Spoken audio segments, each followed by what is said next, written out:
The economy is going great under President Biden. We've added 14 million jobs.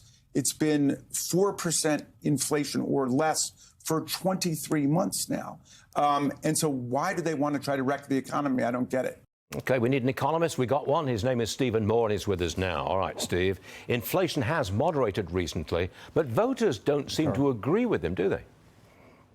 Oh, they sure don't, Stuart. And by the way, Jamie Raskin, he's a congressman from the D.C. area, and this is such a perfect example, Stuart, of people in Washington just living in a bubble and not having any concept of what's happening in real America, where I don't know if you experience this, but when I go to the store, grocery store or gas pump, people yell at me and say, what's going on with these high prices? Yeah. And by the way, the people who have been hurt the most, Stuart, are people in the middle class whose incomes just have not kept pace with I believe the inflation rate since Biden came into office on average is about 5.5%. And I think, as you said earlier, that's almost double the rate of the last 4 presidents. Think about that. How could it's almost laughable to say that this has been a successful presidency. One other quick point on what you were just covering on the budget. Do you realize right now we are borrowing almost $4 billion a day?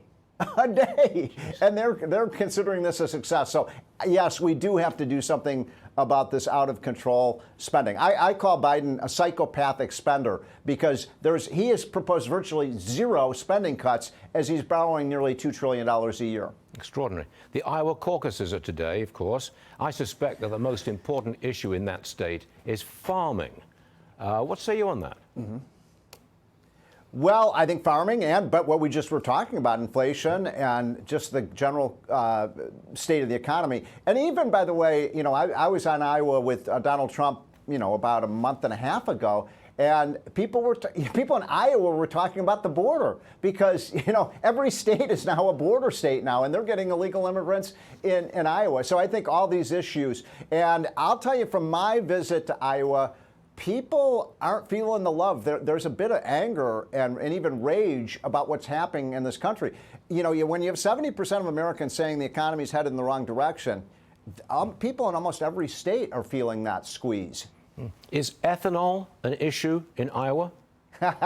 It always is, yeah. Stuart. It always is. I've been covering this stuff for 35 years. And yes, ethanol is an issue.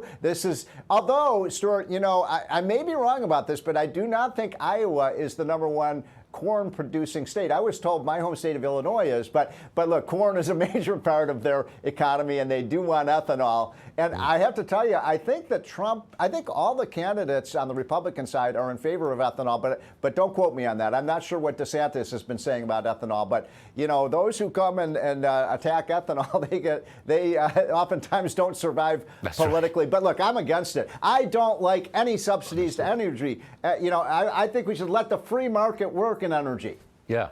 But the Iowa farmers probably do not agree with that. Stephen Moore, they really don't. Thanks so much, Steve. See you again soon.